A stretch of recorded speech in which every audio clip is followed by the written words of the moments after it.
Isaac, qual foi a maior dificuldade que o time do Pacajus teve nesse jogo aqui com o Guarani? Sabia que a gente encontrar uma equipe, né? Uma equipe bem montada, uma equipe que tem jogadores novos, tem jogadores veteranos. A nossa equipe é uma equipe bem jovem, né? E eu e outro jogador, mais um pouco veterano. Mas sabia da dificuldade. Eles trocaram, né, o campo, vieram para cá, o campo do Barbalha. Sabia que a dificuldade do campo também ia dificultar um pouco. Conseguiram o gol ali, né? Baixaram a linha ali, a gente não conseguiu furar ali aquele bloqueio deles ali, mas no segundo tempo a gente já começou em cima. E no comecinho logo a gente teve uma bola ali na trave, se a gente faz o gol ali, o jogo ia ser outro. Mas, enfim, descansar, pegar essa viagem agora, a gente já tem um jogo difícil agora, fora de casa contra o Tiradentes.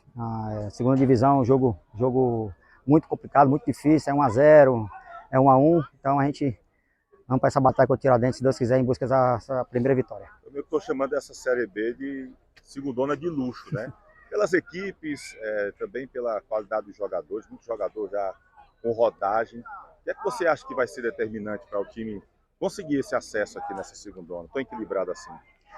Estou mesclando, né? Estão colocando jogador mais experiente com a juventude, né?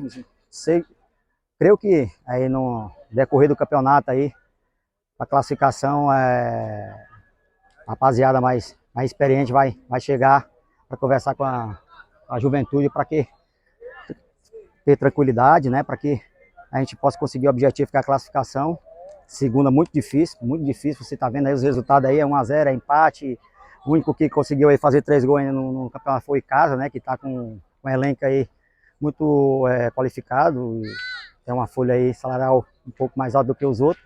Mas enfim, o campeonato está igual, está nivelado. E se Deus quiser, a gente vai em busca dessa primeira vitória na quinta-feira.